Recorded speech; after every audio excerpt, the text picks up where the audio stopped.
Welcome. I'm pleased today to be able to present to you some thinking about how to understand the COVID-19 disease and the pandemic that is now around us. Most of you know that as little as 2 to 3 months ago, COVID-19 or SARS-CoV-2, the virus that causes COVID-19, was very distant and seemed unlikely at the time to cause a problem. But as we've learned in the last few weeks, it's changed the way we live. It's altered everything we're doing right now. And people are asking, is this the apocalypse? The answer to that question is no, this is not the apocalypse. It's a very serious situation, but it's not the end of humanity as we know it. There are several axioms for disasters that turn out to be very useful in many walks of life. The first, when confronted with a disaster like this pandemic, is to take a deep breath and pause. The second is to evaluate the problem and get the facts. You can't really evaluate the problem without your brain receiving oxygen, and that's why it's important to take a deep breath and pause so that you can accurately evaluate the problem and get the facts. Once you have what facts are available, the next step is to make a plan, and the step after that is to execute the plan. But as everybody may realize, it's important to be flexible in executing a plan. Embracing uncertainty in a pandemic and in any disaster enables resilience. Helmuth von Moltke the Elder, who was a Prussian army chief of staff over 100 years ago, made this statement: "No plan survives contact with the enemy." And that's why it's so critical to be able to adjust the plan as things change in the environment. The key tool we have for combating a pandemic is knowledge. Knowledge is power in a pandemic. A lack of knowledge and a lack of understanding can be disastrous in its own way. So what about the facts? What are the facts around this pandemic? Well, the first is to recognize that this is a virus caused by a virus, SARS-CoV-2, which is highlighted in yellow on this slide, that is not a unique problem for the human race. It's a member of a family of coronaviruses. These are RNA-based viruses, little snippets of the code of life that have been around for millions of years.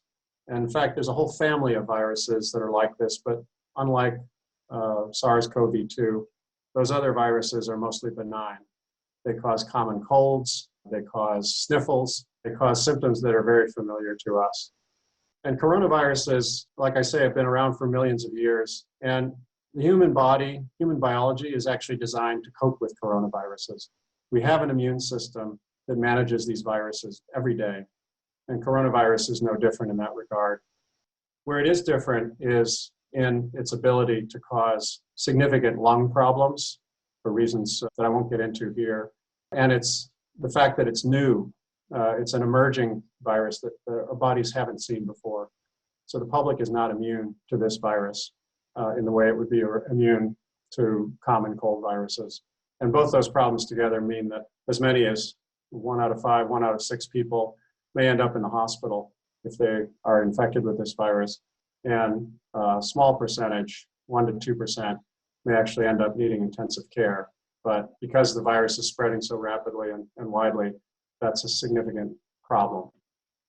So let me turn to definitions, because there are a lot of terms being thrown around, and it's important to understand these terms enough so that you can understand how experts are dealing with this pandemic. There are 3 definitions that are important in a pandemic, well, in general, with infectious diseases. Outbreak, which is a sudden increase in disease in a particular time and place. And it can be small or large.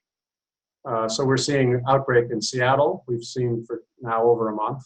We're currently having a significant outbreak in New York City, and other cities in the US will have outbreaks. The second is epidemic. An epidemic is a rapid spread of infectious disease to a large number of people within a population within a short period of time. We saw epidemic in China, epidemic in Italy. We're now seeing an epidemic in the US. And then pandemic, which is an epidemic that has spread across large regions. In this case, it's a global pandemic. Almost every country is reporting cases of this. Every pandemic is actually 3 pandemics. In this case, the first pandemic is the pandemic caused by the virus, which causes the disease COVID-19. This emerging infectious disease is what we often think of as a pandemic. But there are two other elements of a pandemic that are crucial to beating the disease. The first is the infodemic. First of the other two is the infodemic. And that is misinformation and disinformation that gets into the population and causes people to act in ways that are not helpful to combating the pandemic. The third of the type pandemics is the fear-demic. That's a made-up word, so don't use that elsewhere. But it's the problem that we're facing the unknown, and that fear prompts us to be very receptive to misstatements, to poor communications about risk, to become more fearful when we are insufficiently updated, and ultimately to lose trust in the very people that we need to be able to guide us to get through the pandemic. Whether that's government officials, news media, experts, loss of trust, and the inability to act on information because we can't trust it is very destructive in a pandemic. A few more definitions that you'll see. One is isolation, and that's the separation of infected patients for treatment and protection of others. And the other is quarantine, which is the separation and observation of exposed people to see if they have the disease and to protect others. This may seem like a distinction without a difference. In both cases, a person has to move to a place where they won't be exposed to other people. But isolation is typically voluntary, and quarantine is a legal exercise of state authority to move people to specific locations and keep them away from others. Two other disease-related definitions that may be helpful. The first is the reproductive number. That's the number of people that will be infected if they come into contact with a patient who has the disease. In COVID-19, that seems to be between 2 and 3 people. Just by contrast, measles has a reproductive number of 12, meaning 12 people will be infected by every one person who has the infection. COVID-19 is much lower than that. It's 2 to 3, but that's too high. That number can drive a pandemic and needs to be closer to 1 or even less than 1. The second is the case fatality rate. I highly recommend not paying attention to the case fatality rate right now. The definition of that is the proportion of people with the disease who will die. It really depends on knowing what proportion of the population has the disease. If we don't know that number, the number who die is all we have. We can't really estimate an accurate case fatality rate. In fact, it's only after an epidemic or a pandemic that case fatality rates can be accurately ascertained. Or if we had more testing and knew how many asymptomatic people were in the population, we would have a better handle on the case fatality rate. So you'll see a lot of different case fatality rates reported, but you shouldn't really rely on that right at this point. So I want to talk about the steps that are taken in a pandemic that are really crucial. And these are public health steps that everyone has to participate in. And they're called non-pharmacologic interventions. I'll define those in a moment. But the reason we do non-pharmacologic interventions is to delay the peak of the epidemic. On this graph, you see the number of infections plotted against the time from the first case. And the epidemic peak is very high if we do nothing. It's broader and longer over a longer time period if we can achieve these non-pharmacologic interventions. It reduces the height of the peak. It spreads the cases over a longer time period. Now, that may seem counterintuitive. You may say, well, why don't we just try to get this over with right away? And I'll show you that this flattening of the curve is crucial because without the protective measures in the NPI, our hospitalizations, intensive care needs, and ventilator needs soar above what the healthcare system can provide. Healthcare system capacity is on this graph as a dotted line. You can see that with the protective measures, the hospitalizations, intensive care needs, and ventilator use actually will be within the healthcare system capacity. Without the protective measures, they'll exceed it and people will die unnecessarily. What are these non-pharmacologic interventions? Well, for the infection itself, hand washing, respiratory etiquette, that means not sneezing on others, sneeze into your arm, cough into your arm, physical distancing, which is also called social distancing, travel restrictions, meaning avoiding any unnecessary travel and maybe avoiding all travel, and selective closures, closing schools, closing nursing homes to visitors, closing businesses that aren't essential. All of these steps are important ways of reducing the transmission of the COVID-19 virus. For the infodemic aspect of the pandemic, facts, frequent communication of facts, correcting misinformation and disinformation, and building trust are the crucial steps that everyone can take. Not spreading falsehoods, not spreading rumors, looking to authoritative sources of information are really crucial to prevent a loss of trust. So let's turn to the symptoms. So a lot of people will be concerned about this. Do I have it? Did I catch it? Can I give it to others? The following symptoms can appear within 2 to 14 days after someone is exposed to a person with COVID-19. Fever, cough, shortness of breath, and interestingly, a temporary loss of sense of smell or taste has been seen maybe in a third of people who develop this infection. That's due to a virus interfering with the functioning of the nerve that allows us to smell and taste things. It's temporary, usually lasts only a few days, but it may be an early sign that one has been infected with COVID-19. The other point is that all of these symptoms, even the loss of sense of smell and taste, are actually very common. They happen all the time as a result of common viruses, cold viruses, influenza, and bronchitis. And so it's very hard, just based on these symptoms, to know whether you have COVID-19 or something else. There are some important signs that should drive you to seek medical attention immediately. And these often occur within 5 to 7 days after you first develop the symptoms. Increase in your difficulty breathing, persistent pain or pressure in the chest, coughing up blood, new confusion or an inability to stay awake, and bluish lips or face, which signals not enough oxygen getting through the lungs. These are all signs and symptoms of pneumonia, and pneumonia is very serious in someone who has COVID-19, actually in any person. So the tough thing here is how to interpret symptoms and how to think about responding if you have symptoms, because I've just told you that most of these symptoms are common. The first principle is do not try to make a diagnosis yourself of whether you have COVID-19 or not. Get input from professionals. Sir William Osler, famous physician from 100 years ago, famously said that the doctor who engages in self-diagnosis has a fool for a patient and an idiot for a doctor. Even doctors know that they should not try to diagnose their own illnesses. You really need a professional, someone who's not you. The second real key principle is don't jump to the conclusion that you have COVID-19. Symptoms of COVID-19 are very similar to common colds, allergies, and other viral illnesses. We have a saying in medical diagnosis that horses are common and zebras are rare when it comes to four-legged animals. COVID-19 is still a zebra. It's rare in the population.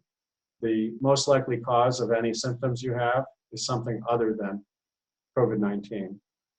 And it's worth noting that even during flu season, when flu is at its highest peak activity, a cold with fever is much less likely to be caused by influenza than by other common cold viruses. And the same is true of COVID-19. So another tip is that symptom trends are the best guide to decision making. Some people worry that they've been sick for a week and now they suddenly feel worse again. It's actually frequently the case that healing causes symptoms too, not usually second infections. For example, people who have an increase in their cough, if their fever's getting better and they're feeling more energetic, but they seem to have a nagging and increasing cough, that's often due to a natural healing process in the lung, which is trying to clear the consequences of the primary infection. Reinfection is very rare.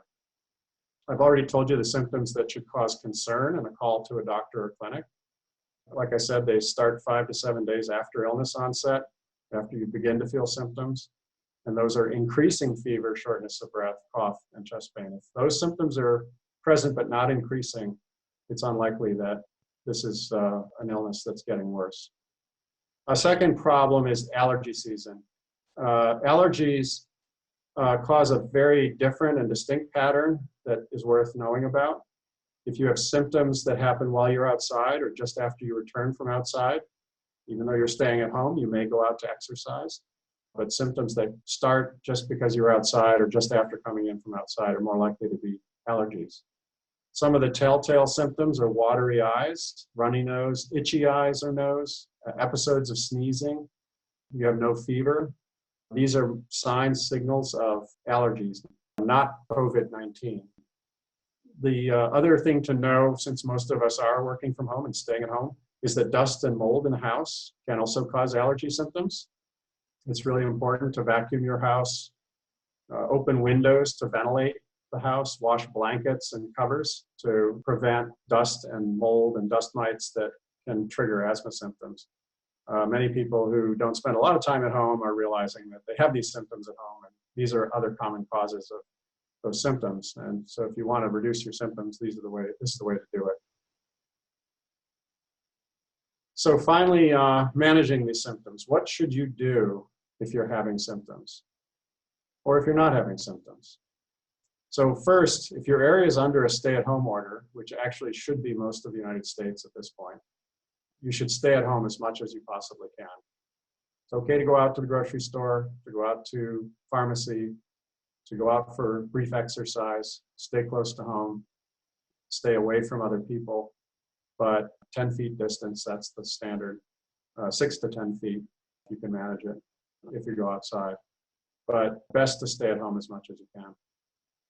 If you do have symptoms, you should absolutely stay at home. You shouldn't go out with symptoms. Get someone else to bring groceries or medicines if you need to, and have them drop them outside your door. You do not want to transmit whatever you have, whether it's common cold virus, flu, or COVID-19. You don't want to share it with others.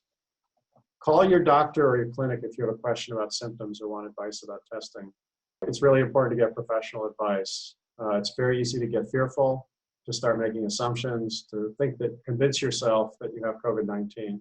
It helps to reach out.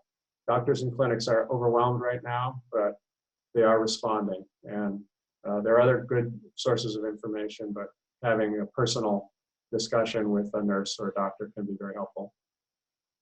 People are wondering about whether they could go out again at some point if they've had symptoms. There is an all clear that you can think about if you've had symptoms, been staying at home, but now you want to get out and exercise or go to the grocery store. The first of these 3 rules, which you should follow, and you should have all 3 of them, is that you haven't had a fever for at least 72 hours. That's 3 full days with no fever and not using any Tylenol or Advil medicine that reduces fevers. The second is that your other symptoms are improving each day. So it's okay, you may be coughing still, but as long as you haven't had fever, that's okay. And if it's improving each day, that's a good signal. And in general, in this instance, you want to wait at least 7 days since your first symptoms appeared, because that, from what we know, minimizes the chance that you can transmit the disease. People are infectious for a period of time. Once they're recovering, when 7 days have passed, for the most part, can't transmit the disease after that. You're still under stay-at-home orders, though, for the time being. And so you still have to stay at home. Just because your symptoms have improved doesn't mean you should be out and about doing normal activities. I hope that this brief introduction to pandemic, to the disease, to the symptoms that you may have to manage during this time will be helpful to you. We will do additional updates as we learn more about this serious disease and serious pandemic that we find ourselves in the middle of. Thank you.